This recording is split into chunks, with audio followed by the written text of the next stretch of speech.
বন্ধুরা, আজ আমি বড় কুমড়ো নিয়েছি। এই কুমড়োর রেসিপি বানাবো।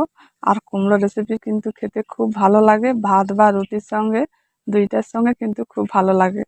আর আপনারা পুরো ভিডিওটাই দেখুন, তাহলে এইভাবে বানিয়ে আপনারা ঘরে খাবেন, খুব ভালো লাগবে। এখন কুমড়োটা কেটে নেব। এই কুমড়োটা বেশ পাকা কুমড়ো। আর পেছনটা দেখুন কত সুন্দর হলুদ, আর ওপরটা একটু হালি আছে। এই কুমড়োর ঘন্ট কিন্তু রুটি দিয়ে খুব ভালো লাগবে। আমি আজকে রুটি বানাবো আর এই কুমড়োর ঘন্ট বানাবো। এখন কুমড়োটা কেটে নিচ্ছি।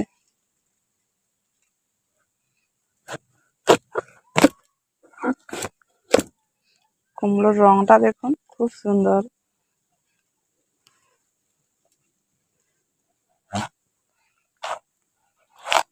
এইরকম পাকা কুমড়োর ঘন্ট রুটি দিয়ে খুব ভালো লাগবে, ভাতের থেকে রুটি দিয়ে খুব ভালো লাগবে।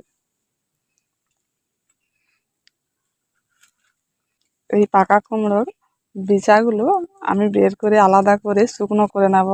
এই বিচাগুলো লাগিয়ে দিলে আবার কিন্তু কুমড়ো গাছ হয়ে কুমড়ো হবে।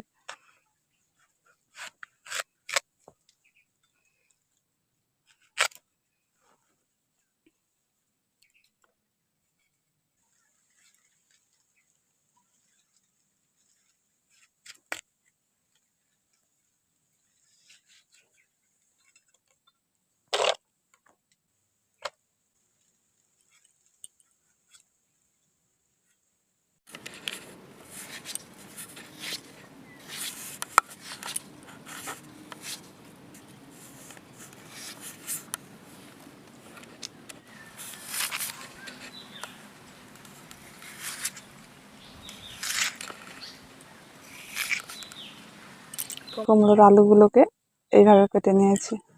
এখন কুমড়োর আমি অর্ধেকটা নিয়েছি। এই অর্ধেকটা কুমড়ো হলে আমার রেসিপিটা হয়ে যাবে।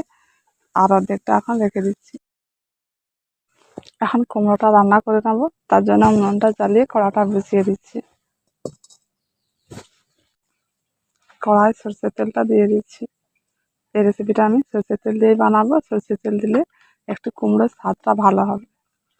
তেলের মধ্যে দুটো শুকনো লঙ্কা দিলাম, একটি তেজপাতা, হাফ করে 5 ফোড়ন। ফোড়নটা যখন ভাজা হবে তখন খুব সুন্দর একটা গন্ধ উঠবে, তখন আমি পেঁয়াজ কুচিটা দিয়ে দেব। এখন পেঁয়াজ কুচিটা দিয়ে দিচ্ছি। পেঁয়াজটাকে একটু বাদামি করে ভেজে নেব। এখন পেঁয়াজটা একটু ভাজা হয়ে গেছে, এবার আদা বাটাটা দিয়ে দিচ্ছি।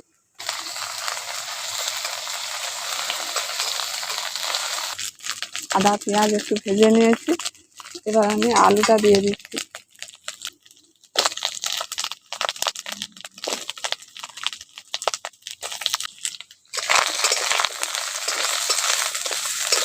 আলুটাকে একটু ভাজার পর তারপর কুমড়োটা দিয়ে দেবো। এখন আলুটাকে একটু ভেজে নিয়েছি, এবার কুমড়োটা দিয়ে দিচ্ছি। রাখা কুমড়ো,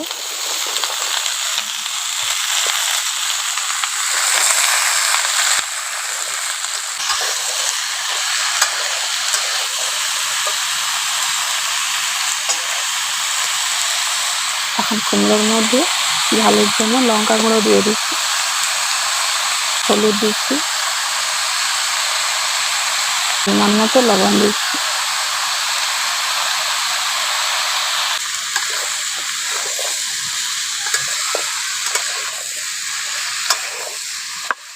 একটু ঢাকা দিয়ে দিচ্ছি।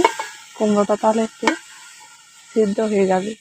হাফ সিদ্ধ হয়ে গেলে তখন আর বেশি সময় লাগবে না, অল্প একটু জল দিয়ে ফোটালেই হবে।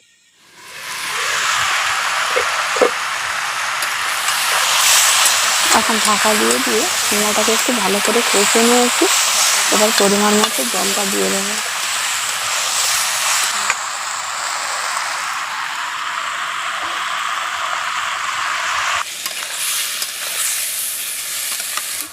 এবার ঢাকাটা দিয়ে দিচ্ছি। এখন কুমড়োটাকে একটু ফুটিয়ে নিয়েছি। কুমড়োটা দেখুন খুব সুন্দর সিদ্ধ হয়েছে, আর আলুগুলোও খুব সুন্দর সিদ্ধ হয়ে গেছে। এবার এর মধ্যে দিয়ে দিচ্ছি অল্প করে চিনি, আর দিয়ে দিচ্ছি জিরে বাটা।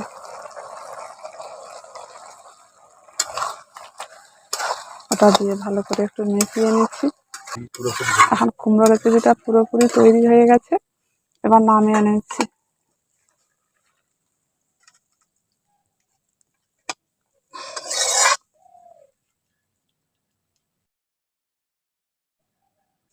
আমি এখন রুটিটা ভেজে নেব।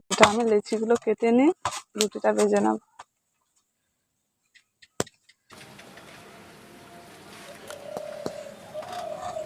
আমাদের বাড়িতে আটা রুটি খেতে খুব ভালোবাসে, তাই আমি আগে থেকে আটা মাখিয়ে ডোটা করে নিয়েছি।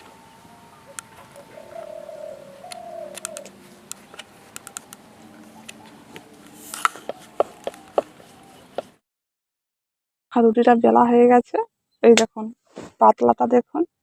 এই আটা রুটি একটু পাতলা পাতলা ভালো লাগবে। এখন তাওয়াটা গরম হয়ে গেছে, ওর মধ্যে রুটিটা দিয়ে দিচ্ছি। প্রথমে এখন রুটিটা আমি সেঁকে নেবো, তারপর ভাজবো।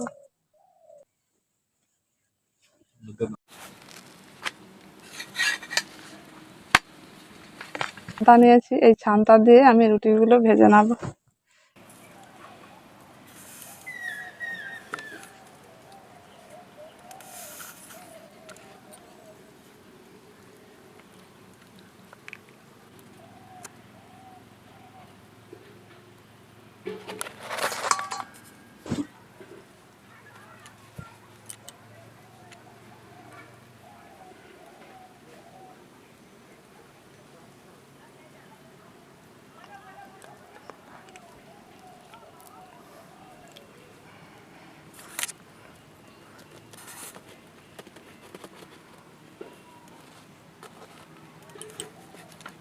রুটিগুলো কিন্তু খুব সুন্দর ফুলে যাচ্ছে।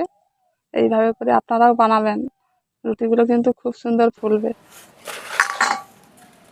আপনারা যখন রুটি করবেন, আটার ডোটাকে কিন্তু ভালো করে মেখে 1 ঘন্টা ঢাকা দিয়ে রাখতে হবে, তাহলে রুটিগুলো এইভাবে ফুলবে।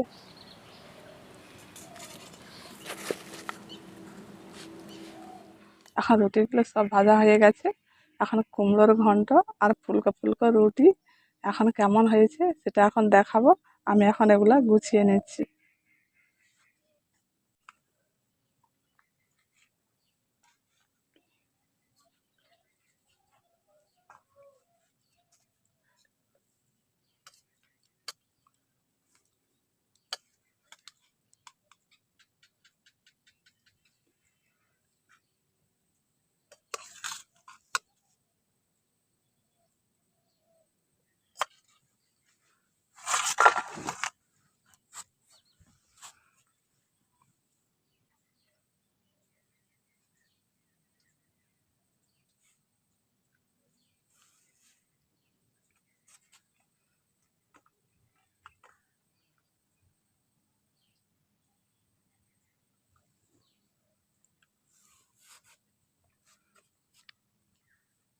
কি রে, ভালো লাগছে? কেমন হয়েছে বন্ধুরা, আমি একটু খেয়ে দেখছি।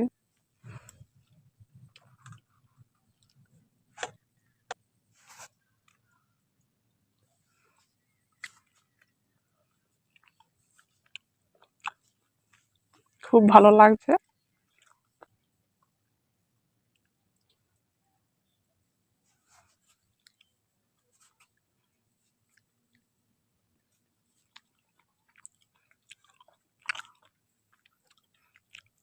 ভাতের থেকে রুটি দিয়ে কুমড়োর ঘন্ট খেলে কিন্তু খুব ভালো লাগে,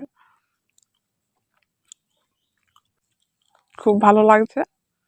আর বন্ধুরা, আপনারাও এইভাবে আটার পাতলা পাতলা রুটি আর কুমড়োর ঘন্ট বাড়িতে বসে বানাবেন।